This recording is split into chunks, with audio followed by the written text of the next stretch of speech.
Gaueko 11:54 minutu eta jada badugu ligako lehen sorpresa espainolek 2-1 irabazi dio Atletico Madridi eSports Ligako lehen jardunaldian, espainolen futbol zelaian, Cornellà El Praten eta ondorioz Txolo Simeoneren taldeak beste urtebetez irabazi gabe ekin dio ligari bi taldeentzat lehen norgehiagoka zen gaurkoa eta besterik gabe 11koak errepasatuko ditugu azkar batean. Espainolen aldetik Manolo Gonzálezek 4-2-1 sistemaren aldeko apustua egin du, Dimitrovic izan da tepean, atzealdean lauko lerroan El Hilalik jokatu du eskuinaldetik, Romero ezkerraldetik Calero eta Cabrera izan dira atzealdearen erdialdean, Pol Lozanok eta Edu Espositok osatu dute Euskarri bikoitza, Ramon Terratx erdipuntantzela, Jofrek jokatu du eskuinaldetik, Javi Puadok ezkerraldetik eta goian Roberto izan dala ere behar bada, lau-biko ere sistema ere ezarri duela esan dezakegu Ramon Terratx apur bate galera botata eta Javi Puado Robertorekin batera erdialde horretan ipinita. Atletico Madrilek 4-2-1 sistemarekin jokatu du, Oblak izan da tepean, atzealdean lauko lerroan Llorente jokatu du eskuinaldetik, Rullerik ezkeraldetik, Janko eta Lenormand izan dira atzealdearen erdialdean, Jankok eta Rullerik debuta egin dute talde koltsoneroarekin, Cardoso eta Gallagher izan dira Euskarri bikoitzean, Cardosok ere lehen partida jokatu du, Baena izan da erdipuntan, honentzat ere lehen partida, Giuliano jokatu du eskuinaldetik, Almadak ezkerraldetik eta goian Julián Álvarez izan da epailea berriz, Mateo Busquets Ferrer izan da, Figueroa Vázquezek lagundu dio barrean eta arazorik gabe eraman du norgehiagoka ongi kudeatu du, amaieran apur bat itxusitu denean ere bikain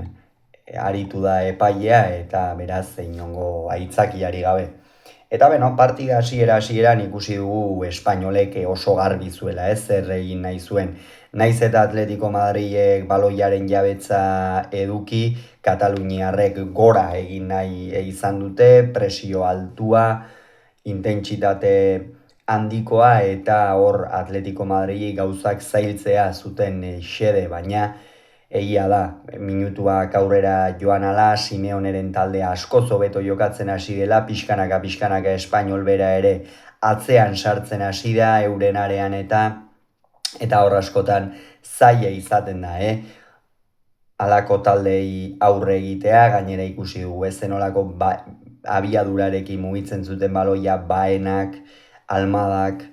Julianek berak, Giulianok, eta zelai erdian oreka handia eman die batez ere Joni Cardosok, fitxaketa oso ona joan den urtean beti zen ikusi ahal izan genuen, benetan jokalari bikaina, zelai erdian sekulako oreka ematen diena taldei, patxada aurrera egiterakoan ere baloia ongi idatzen duena, eta esan fitxaketa bikaina egin du alde horretatik Atletico Madrilek. Eta minutuak aurrera joan ala, egia da hasiera horretan ez dutela, ez batak eta ez besteak jaurtik eta askorik egin, baina 37. minutuan falta nabarmena adierazi du epaileak, Cabrerak Julian hori egindakoa eta Julián Álvarezek haze gola egin duen Argentinako armak, benetan gol bikaina ikusgarria, gutxitan ikusten den horietakoa, gainera distantzia nahiko handia zen,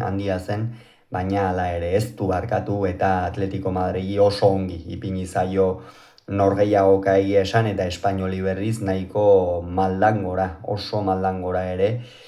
eta benetan oraindik ere zin sinetxirik nago partida nola amaitu den, lehen zatian Atletico Madrilek eman duen erakustaldiaren ostean, hor Janko, Lenormand, Ruggeri, denak oso erasokor ikusten genituen, bigarren golaren bila ere joan direla, 37. minutu horren ostean, baina kontua azkenerako gauzak etzaizki ongi atera, gainera, aldaketa bat egin du espainolek bigarren zati, bi aldaketa egin ditu espainolek bigarren zati hasieran eta Atletico Madrilek beste bi horrek esan nahi du behar bada jokalari batzuk fisikoki edo etzebiltzala oso ongi, Ramon Terratx bagenekien ezetz, Jofre kendu eta Dolane atera du, Jofre partida nahiko diskretua egin duela esango nuke, behar bada erdi punta horretatik Ramon Terratx finago ibili da, gehiago sartu da jokoan, eta Jofre berriz nahiko desagertu da ikusi dugu Dolan gero irten denean, hone hau ere ez da asko agertu egia esan, eta Atletico Madrilen aldetik berriz Jonik partida oso ona egin du esan dugu, eta nik esango nuke behar bada Joni Cardoso arazoren bat edo bazuela, edo Simeonek ere kargak ongi kudeatu nahiko ditu, eta behar bada gaurko partidarako jarraitzeko edo ez du fin ikusi. Pablo Barrios ere gogoratu behar da, arazotxo batzuekin iritsi dela gaurko norgehiagoka honetara, horregatik ekin dio aulkian, eta ondorioz gero bigarren zatian aritu da. Galagerrek ere, partida ona egin du, behar bada Cardoso askoz ere parte hartzaileago ikusi dugu, Galagerri apur bat baenak erdi alde horretatik egindako jokoak ere eklipsatu dio, ez, apur bat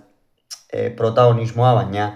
orokorrean finibili da. Koke eta Barrios sartu dira. Barriosek partida ona egin du, bete du Kokek ez. Kokek azken urte hauetan behintzat, eta urteak aurrera doazen enean ere kirolariei nabaritzen zaie, Koke gaurkoan Atletico Madridi lagundu baino gehiago esatea nahi bada, zelaian enbarazo egin dio. Hor zelai erdian eta baloi asko galdu ditu, horrez gain jokoari etzion bat ere abiadurarik ematen, berak baloia kontrolatzen zuenean beste alde batera, eta Atletico Madrilek lehen zatian ezarri duen erritmoarekin Kokek jokatu duen erritmoa oso urrun zegoen, eta nik uste hor Atletico Madrilek txispa ikeragarri galdu duela, eta behar bada horregon daitekela gaurko porrot honen, espero gabeko porrot honen gakoetako bat. Eta Terrasken du eta Kike Garzia atera du, esan Kike Garziak baloi guztiak borrokatu ditu, Ramon Terratx ere finibili da lehen zatia, naiz eta azkenerako Atletico Madrilen golaren ostean hain zuzen, lurrera bota den ikuste beroaren kontuak, eta behar bada apur bat mareatuta ere egongo zen, kontu Manolo Gonzálezek ez ditu arrisku gehiago hartu nahi izan, eta aulkira bidali du Ramon Terratx. Eta 57. minutuan haze jokaldia egin duen Atletico Madrid. Benetan gaur Atletico Madrid azkenengo urtetan ikusi dudana, baina askoz ere hobeto ikusi dut, ideiak askoz garbiago zituzten, beste ritmo bat ezartzen zioten jokoari, zelaiaren 3 laurdenetatik aurrera sekulako arriskua sortzen zuten, eta behar bada, eta hori partida aurrera joan denean gertatu zaio, atzealdean sendotasuna galdu du, ez, lehen gogoratu behar da Atletico Madrid beti sendotasunagatik azpimarratzen zela, eta gero gainera norgehiagokak borrokatzeko zuen gaitasunagatik une honetan, baina esango nuke atzealde horretan hobekuntza asko dituztela egiteko. Normala da egin batean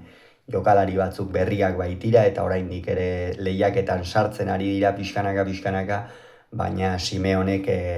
irtenbidea bilatu beharra dio arazo honi, inolako zalantzari gabe.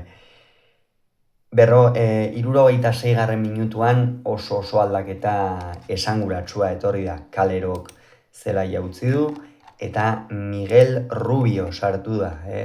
Hemen jada gauzak aldatu beharra zeuzkan,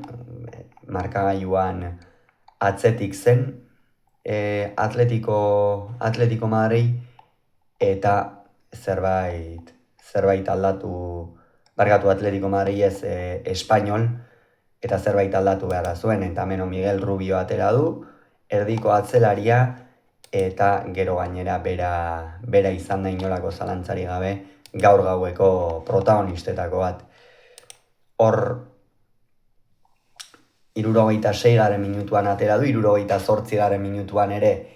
Atletico Madrilek beste aldaketa pare bat egin ditu, hor jada pixkanaka indarrak berdintzen ari ziren, baina Atletico Madrid ikusten zitzaion behar bada askotan gertatu izan zaion bezala atzean sartu utxeta bateko hori mantendu atzealdean duen sendotasunagatik